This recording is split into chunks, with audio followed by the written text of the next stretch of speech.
Okay, what's up? Determine lang natin kung ano yung critical path.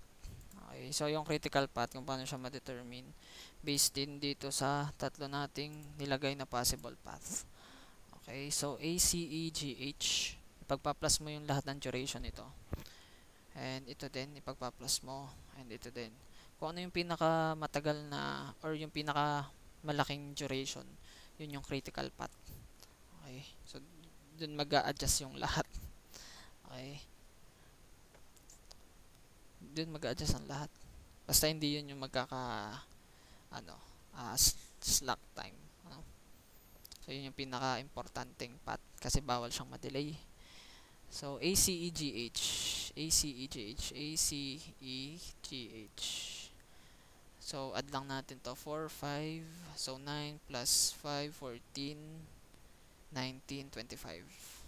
So ACEGH 25.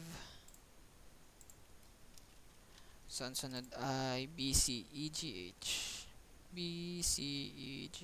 So BC 8 plus 5, 13 plus 5, 13, tama. Tapos plus 11, 24. And then to DFGH. DFGH. So 1, 2, 3 plus 11, 14. So ang ating critical path ay ito. A, C, E, G, H. Okay. So yun yung critical path. Bawal siyang ma-delay. And sa next ay slack time for each activity.